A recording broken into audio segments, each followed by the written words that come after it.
She tried to discredit him on live TV, but his response changed everything. The email came late in the afternoon, a brief formal message from the producers of The Morning Exchange, one of the most watched talk shows in the country. They wanted to invite Marcus Gray, tech entrepreneur and CEO of Innovis, to be a guest on their upcoming segment about diversity in business. Marcus had seen this kind of thing before, a mainstream platform suddenly remembering that Black entrepreneurs exist, bringing them on for a few minutes of applause before moving on to the next trending topic. But this time felt different. Innovis wasn't some small startup. They had just secured a multi-million-dollar defense contract, outbidding some of the biggest names in the industry. That wasn't luck, it was 2 decades of hard work. Still, Marcus hesitated before accepting the invite.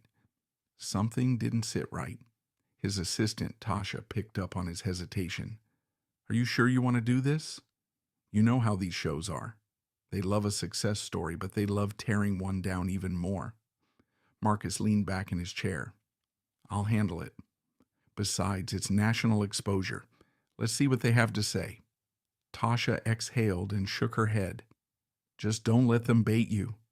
He nodded, but deep down he knew the game. If this interview was a setup, they were playing chess with the wrong man. On the morning of the interview, Marcus arrived at KXN Studios in Los Angeles. The green room was cool, sterile. A young producer greeted him, barely glancing up from her clipboard. "Mr. Gray, thanks for being here. We'll mic you up in 5. No small talk, just in and out, like a transaction." As he sat in the makeup chair, an assistant powdered his face with practiced indifference.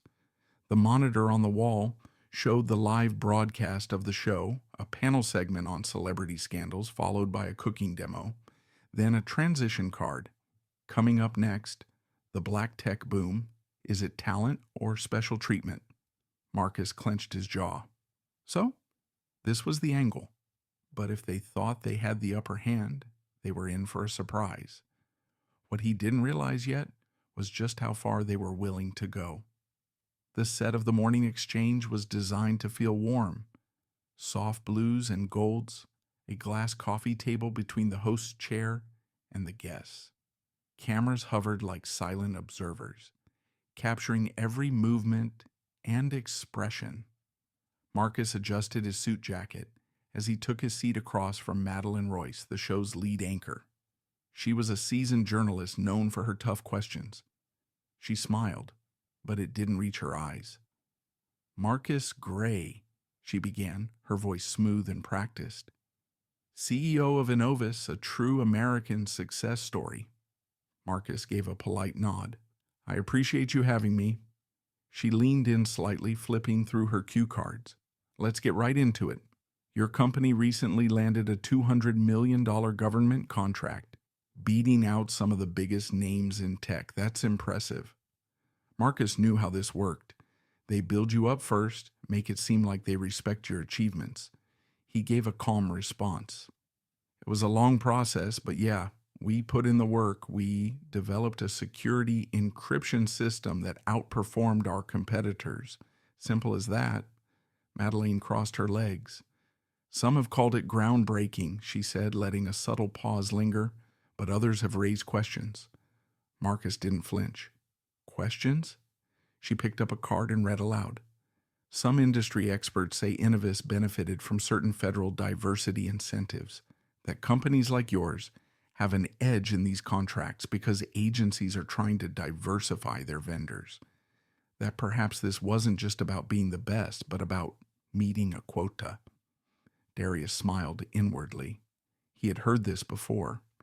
He let a brief silence pass before he responded. "I've heard that argument before. It's funny, though. When a black entrepreneur wins, it's special treatment. But when a legacy firm run by the same families for generations lands those same deals, nobody questions it." The air in the studio shifted. The producers off camera glanced at each other. Madeline held her ground. "So, you're saying race played no role at all in your success?" Darius chuckled, shaking his head. "Let me ask you this. When SpaceX won its NASA contracts, was it because Elon Musk met a diversity quota? When Jeff Bezos landed government deals for Blue Origin, was it because of his background? Or do we only ask that question when the CEO looks like me? Madeline's expression barely flickered. So you don't believe these diversity programs help? Darius folded his hands. They help level the playing field, but what people don't realize is the playing field was never level to begin with. But Madeline wasn't done yet. She had something else planned. Her smile sharpened like a hidden blade. Glancing at her cue cards again, she looked back at Darius. Well, Darius, let's talk about that playing field you mentioned, she said, her tone shifting from polite curiosity to something a little colder. You grew up in Birmingham, Alabama. Single mother, public school, worked your way up from nothing. That's inspiring. Darius gave a slow nod. Sensing where this was heading, Madeline continued. But here's what some might wonder. How does someone with no Ivy League background, no deep family connections, go from a tough neighborhood to securing contracts that even billion-dollar companies fail to land? She let the question linger in the air, the implication clear. How did you get here? Did someone pull strings? Marcus tilted his head slightly as if considering his response carefully. It's called work, Madeline. Some of us don't have generational wealth or country club networks to fall back on, so we build from the ground up. Madeline gave a small nod, like she was hearing him but not really listening. But surely you had some help along the way? Maybe a mentor, a program, something that gave you an extra push? Marcus exhaled quietly. Yeah, help came in the form of working 3 jobs while getting my engineering degree. Help came in the form of sleeping in my office while I built my first software prototype because I couldn't afford rent. That's the help I got. Her lips pressed together for a moment. The producers standing behind the cameras were locked in. Madeline shuffled her cue cards again. And yet, some would argue that Black entrepreneurs today have more opportunities than ever before. Programs like affirmative action, minority business grants, and government incentives exist specifically to open doors that weren't open decades ago. Marcus leaned forward slightly, resting his elbows on his knees. You know what's funny? When a Black business owner succeeds, people always ask what programs helped us, but nobody asks which old money bank funded a white-owned startup. Nobody asks which family connections got them into Stanford or which golf buddy invested in their company. He let that sink in for a moment before continuing. The truth is, success isn't handed out like a lottery. People like me had to be twice as good just to get a seat at the table. There was a noticeable shift in the room. The quiet tension of the audience seemed to grow, realizing they were watching something real unfold. Madeline, however, didn't blink. Instead, she smiled the way a chess player smiles when they think they've cornered their opponent. That's an interesting perspective, she said, her voice smooth as glass.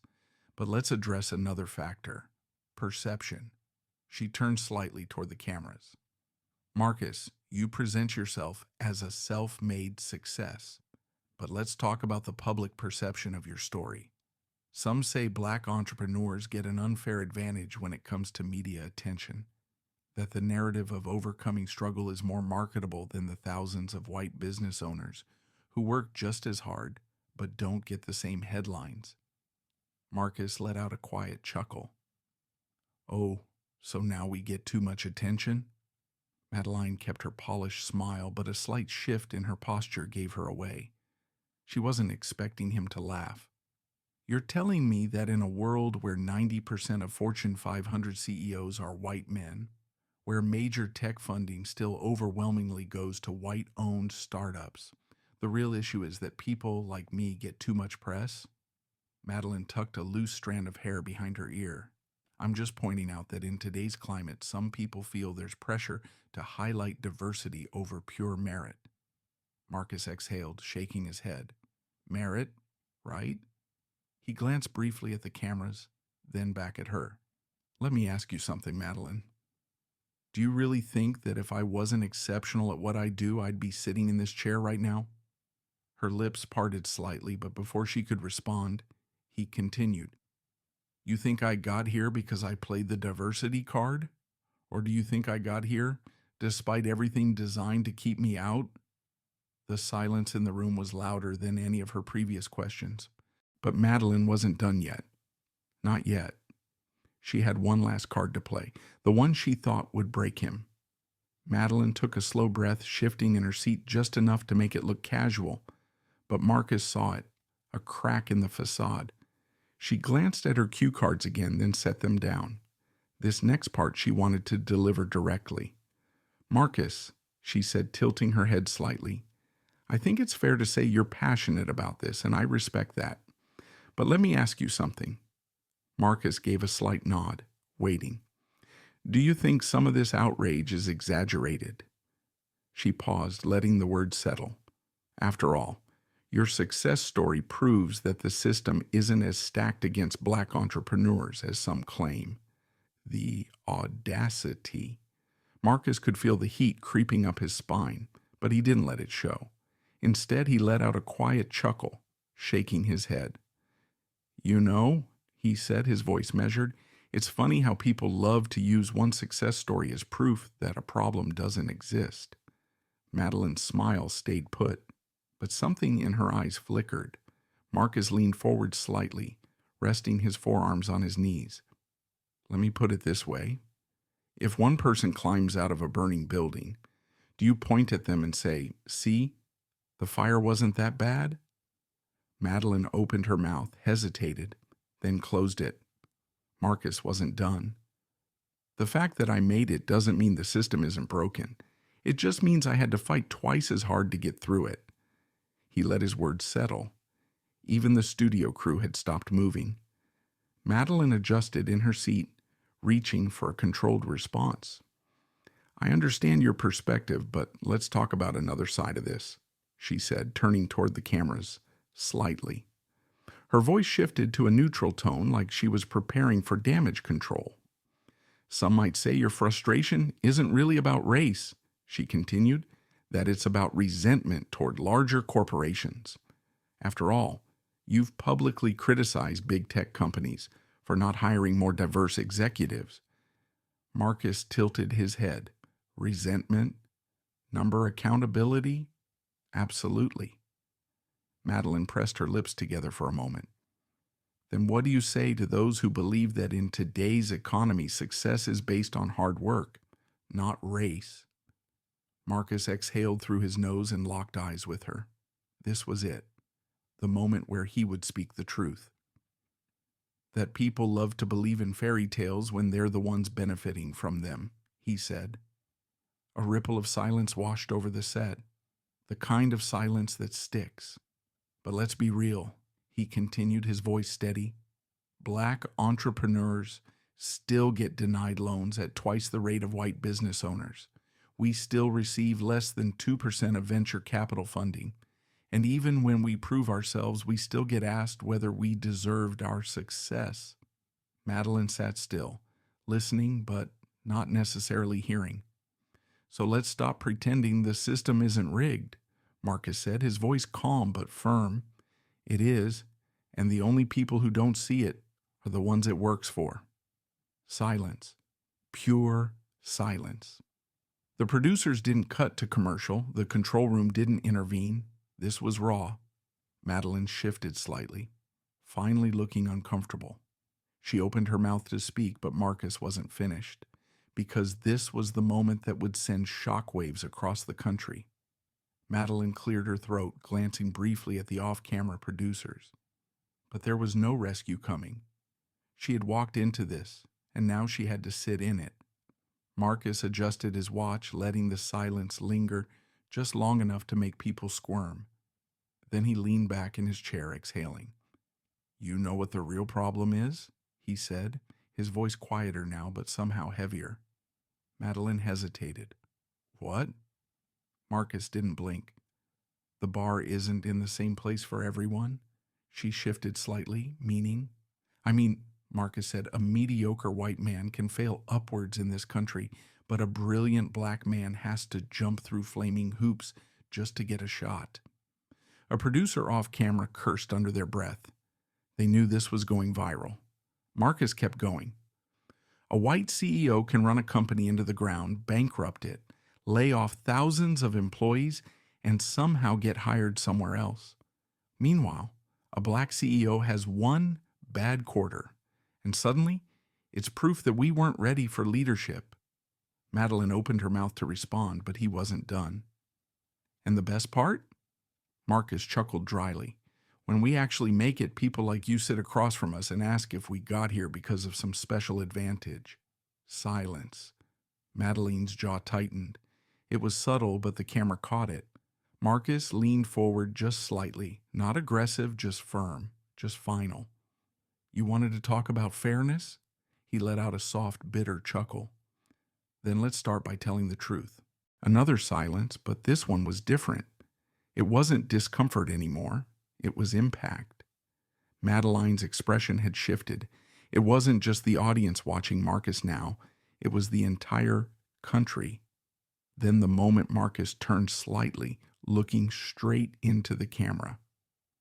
I know what some of you are thinking right now, he said. Some of you are nodding because you've seen this, lived this. He let his gaze hold. And some of you are sitting there frowning, arms crossed, telling yourself this isn't real, that I'm just playing victim, that it's all in my head. His lips pressed together for a second before he finished. But deep down, you know I'm right. The studio was silent. No one breathed.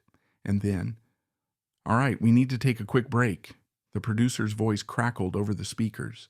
Madeline forced a polite smile. We'll be back with more after this. The cameras cut, but the damage was done. Within an hour, clips of the exchange were everywhere, but the real storm was only just beginning. The clip hit social media like a wrecking ball. By the time Marcus was in his car, his phone was blowing up. Texts, missed calls, notifications flooding his screen. Twitter was on fire. Marcus Gray just exposed the media's bias on live TV. This was powerful. Truth hurts. The way he looked into the camera and called out America, chills. And Marcus Gray was right. But not everyone saw it that way. Here we go again. Another successful guy pretending to be oppressed. Cry me a river. Stop with the victim mindset. Wow, this guy just proved why people don't like hiring activists. Play the race card all you want. But hard work speaks louder. Merit matters. Cable news picked it up within the hour. Some called him brave, while others called him angry and combative. By lunchtime, the Morning Exchange released a carefully worded statement. We value open dialogue and diverse perspectives. While today's discussion became more intense than expected, we stand by our commitment to fair conversations. Marcus laughed when he read it. Fair, right? His assistant Tasha called him. Her voice was half laughing, half exasperated. Do you realize you just set the internet on fire?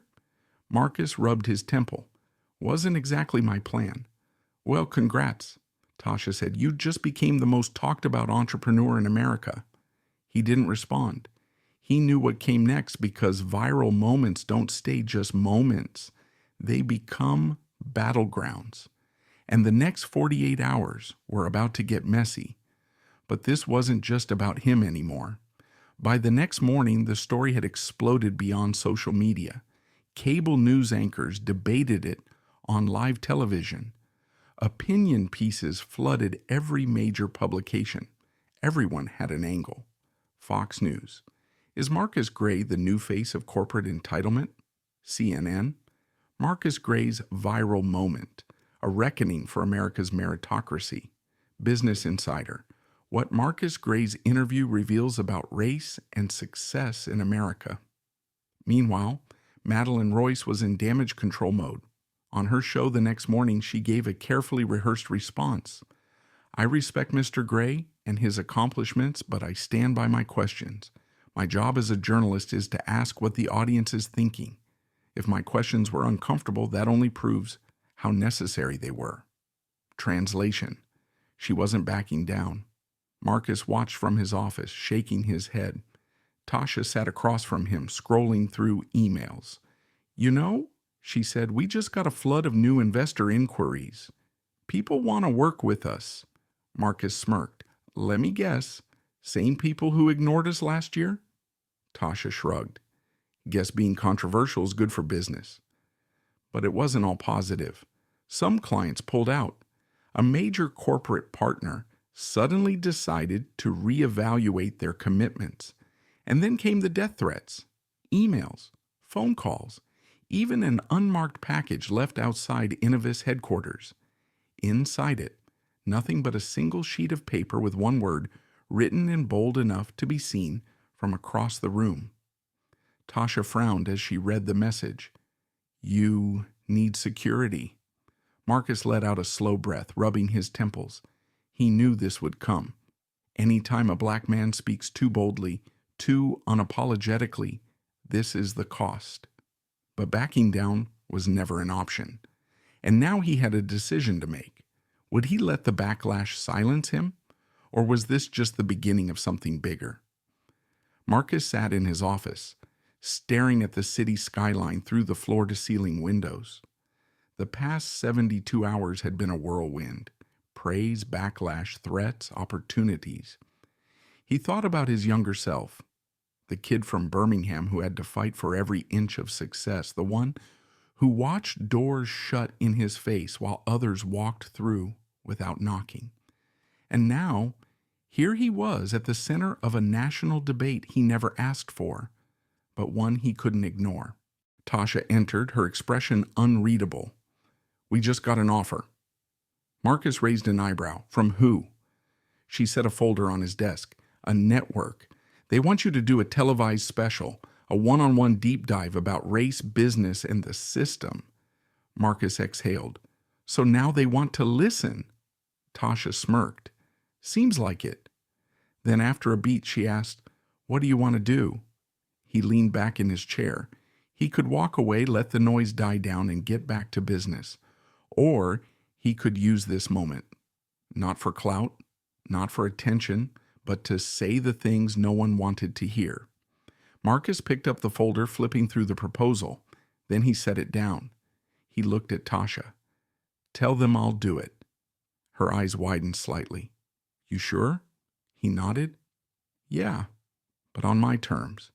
Because if the system's going to put me under a spotlight, I'm damn sure going to control the narrative." Marcus Gray's viral moment wasn't just another internet controversy, it was a reckoning. It forced a conversation people had been dodging for decades about race, about success, about who gets to rise without question, and who gets questioned when they rise. Some called him an activist, some called him arrogant, some called him right. But one thing was certain, nobody could ignore him anymore. So, what do you think? Does success mean playing by the rules of a broken system? Or does it mean rewriting the rules entirely? Let us know in the comments, and if you believe more stories like this need to be told, subscribe.